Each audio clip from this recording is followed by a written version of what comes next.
오늘 함께 보실 하나님의 말씀은 역대하 3장입니다.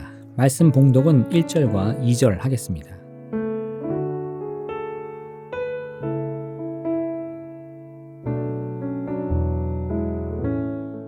솔로몬이 예루살렘 모리아산에 여호와의 전 건축하기를 시작하니 그곳은 전에 여호와께서 그의 아버지 다윗에게 나타나신 곳이요 여부스 사람 오르난의 타작마당에 다윗이 정한 곳이라.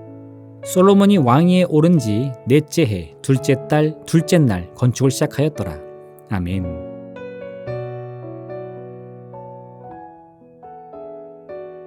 오르난은 여부스 사람으로 본래 예루살렘은 여부스 사람들의 땅이었습니다. 이를 다윗이 물 깃는 곳, 즉 수로를 통해 접근하여 정복한 것입니다. 그 이후에 예루살렘은 다윗의 땅이 되었지만 그곳에는 여전히 여부스 사람들이 살고 있었습니다. 그런데 어째서 솔로몬은 여부스 사람 오르난의 땅에 하나님의 성전을 건축하려고 한 것일까요? 여기에는 한 가지 사건이 있었습니다. 어느 날 다윗은 이스라엘 백성들의 인구를 계수하고자 합니다. 다윗의 군대 장관 요압은 지금 다윗이 실시하고자 하는 인구조사는 하나님께 죄를 범하는 일이 될 것이라고 경고합니다. 이는 아마도 인구조사 자체가 잘못된 것이라기보다는 당시 다윗이 인구조사를 하고자 했던 그 목적이 하나님의 뜻에서 크게 벗어난 일이라고 봐야 할 것입니다. 왜냐하면 민수기가 의미하는 바와 같이 성경에서는 인구조사 그 자체를 인정하는 경우도 많기 때문입니다. 성경은 어떤 특정한 행동을 무시간적으로 죄악시하기보다는 어떤 특정한 상황이나 목적에 따라 같은 말과 행동이라 할지라도 때로는 찬성하기도 하고 때로는 반대하기도 합니다. 이렇게 볼 때 이번 인구조사는 그 목적이나 의도 모두가 하나님의 뜻과 거리가 멀었다는 것을 알 수 있습니다. 하지만 다윗은 요압의 경고에도 불구하고 고집을 부리며 인구조사를 강행합니다. 그리고 그 일을 다 마친 후에 이르러서야 자신이 잘못된 선택을 했음을 깨닫게 됩니다. 바로 그때 하나님의 선지자 갓이 찾아와서 다윗에게 하나님의 뜻을 어긴 대가로 치게 될 것에 대해 말씀합니다. 하나님께서는 다윗에게 3년의 기근이나 혹은 석 달간 원수에게 쫓기는 일이나 혹은 3일 동안 온 나라에 전염병이 도는 이 세 가지 징벌 중 하나를 택하라 말씀하십니다. 다윗은 사람의 손으로 심판받는 것보다 하나님께로부터 직접 징계를 받는 것이 낫다며 3일간의 전염병을 선택합니다. 그런데 그 결과는 참으로 처참했습니다.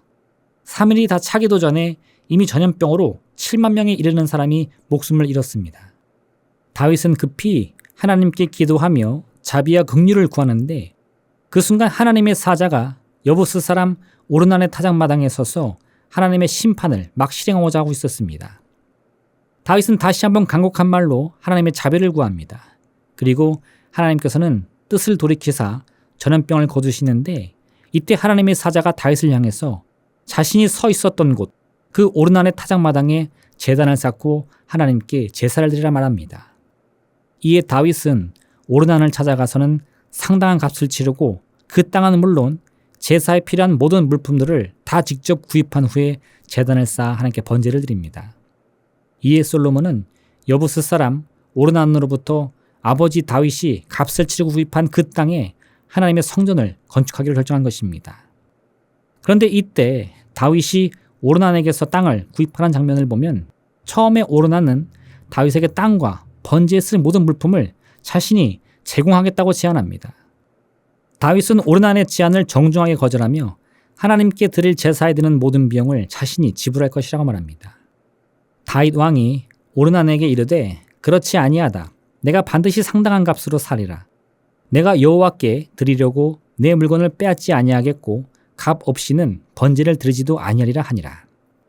다윗이 지금 하나님께 제사를 드리는 이유는 바로 자신이 하나님의 뜻을 어기고 이스라엘 백성들의 인구조사를 했기 때문이었습니다. 다윗의 명령을 받은 요압은 이 일이 하나님께 죄를 범하는 일이 될 것이라 미리 경고까지 했습니다. 그러나 다윗은 끝내 자신의 계획을 밀어붙여서 요압을 강권하여 인구조사를 하도록 만들었습니다. 결국 7만에 이르는 백성들이 목숨을 잃은 이유는 바로 다윗 때문이었습니다. 그리고 지금 다윗은 이 끔찍한 재앙을 막고자 예루살렘을 멸하기 위해 온 하나님의 사자의 앞을 가로막고 있던 겁니다. 다윗은 이 혼란과 죽음을 끝내기 위해서라면 무엇이든 감당할 각오가 되어 있었습니다. 오르난은 왕을 섬기는 충심에 자신의 것을 그저 다윗이 원하는 대로 사용해야 된다고 말했지만 다윗은 자신이 이 모든 일에 직접 책임을 지는 모습 없이는 하나님의 자비를 구할 자격도 없다고 말합니다. 그렇게 다윗은 힘을 다해 온 값을 다 지불하고서 하나님께서 주신 말씀 그대로 이행하고자 노력한 것입니다. 그리고 훗날 바로 그 땅은 이스라엘 역사상 처음으로 하나님을 섬기는 건축물이 들어서는 땅이 되었습니다. 이처럼 다윗이 값을 치르고 모든 것을 구입하고자 한 것은 이 모든 재앙에 대한 책임을 회피하지 않고자 했던 노력 때문인 것입니다. 다윗은 하나님의 자비와 긍휼을 구하는 유일한 방법이 바로 정성밖에 없음을 알고 있었습니다. 우리 자신이 스스로 죄를 책임진다는 것은 불가능합니다. 그럼 애초에 불가능한 일이니 백성들이 7만 명이 죽던 70만 명이 죽던 그저 손을 놓고 있어야 하는 것입니까? 이 징벌이 다윗의 인구조사 때문에 시작되었다는 것은 자취하더라도 다윗은 백성의 운명을 책임지고 있었던 왕이었습니다. 그러니 다윗은 자신이 할 수 있는 일이라면 그것이 아무리 사소한 일이라 할지라도 외면하지 않고 스스로 책임지려는 자세를 보인 것입니다. 오르난의 타작마당이 상징하는 것은 바로 이러한 다윗의 책임감입니다. 그는 성전을 거닐던 어느 날 자신은 잘 지어진 왕궁에 거하는데 하나님의 언약궤가 여전히 광야 시대에 사용하던 성막에 있음을 깨닫게 됩니다.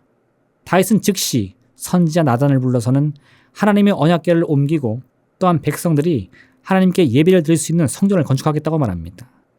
하나님께서는 다윗의 성전 건축 계획을 허락하지 않으시겠다 말씀하셨지만 곧이어 다윗은 물론 그의 자손에 대한 영원한 왕위를 약속해 주십니다.